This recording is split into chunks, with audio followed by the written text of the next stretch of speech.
Hey, what's up? Kumusta mga idol? Welcome for another video na pag-uusapan natin ngayon. Pero bago tayo magsimula ay shoutout muna kina Florentino Aribay at kay Eric Aureliano. Shoutout sa inyo mga idol. Well, hindi na nga natin to patatagalin pa. Kung bago ka sa aking channel ay welcome sa J-Zone TV.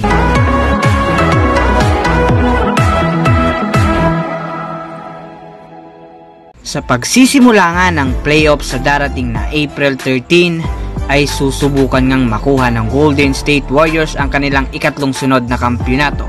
Ito nga mga idol ay tinatawag nilang three-peat o Grand Slam. Matatandaan nga ang team na huling nakakuha ng Grand Slam ay ang kupunan pa ni Shaquille O'Neal at Kobe Bryant noong 2000 to 2002 sa Los Angeles Lakers. Sinubukan rin ngang kunin ulit ng Los Angeles Lakers at ni Kobe Bryant noong 2011, ngunit nabigo silang kunin matapos matalo ng Dallas Mavericks sa unang round pa lang ng playoffs. Sinubukan rin nga itong kunin ng koponan ni LeBron James noong 2014 sa Miami Heat, ngunit gaya nga ng ilan ay nabigo rin sila.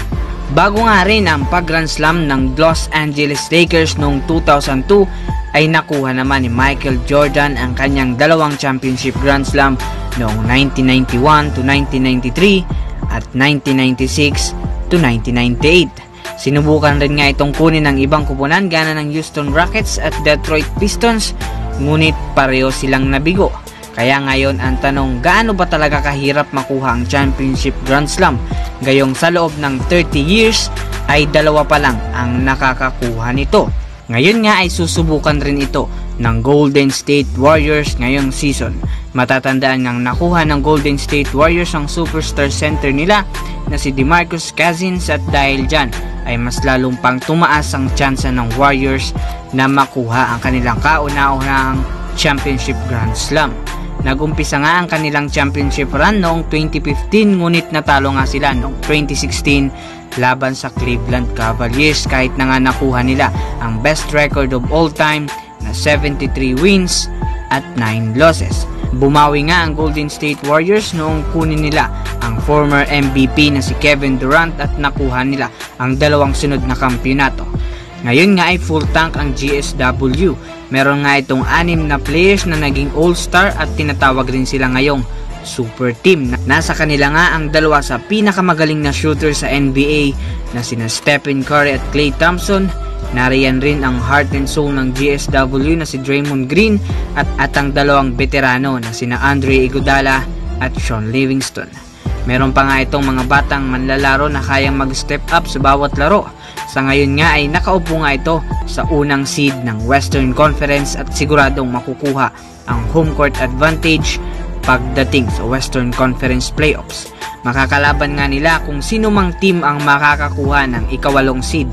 Bagamat nga ay kumpleto na ang mga teams na makakapasok sa Western Conference Playoffs, ay hindi pa nga nila alam kung sino ang makakalaban nila sa first round ng playoffs dahil nga dikit-dikit ang win and loss record ng kada koponan. Lahat nga ng starting 5 at veterano ng GSW ay may experience ng makapaglaro sa NBA playoffs at pati na rin sa NBA finals. Alam na nga nila ang intensity at pressure pagdating sa laro at alam na rin nila ang dapat gawin pagdating sa sitwasyong yan. Aasahan nga natin na magiging full force nga sila ngayong darating na NBA playoffs at abangan na rin natin kung makukuha nga ba nila ang Grand Slam Championship o may aagaw na sa kanilang kampyonato. So yun mga idol ang video natin ngayon. Ano sa tingin nyo?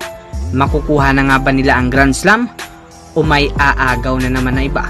Comment lamang yan sa baba ang inyong opinion at babasahin natin yan isa-isa.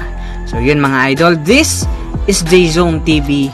Don't forget to click subscribe at i-click nyo na rin yung notification bell para ma-update kayo sa mga bagong uploads natin. So yun mga idol, maraming salamat sa panonood.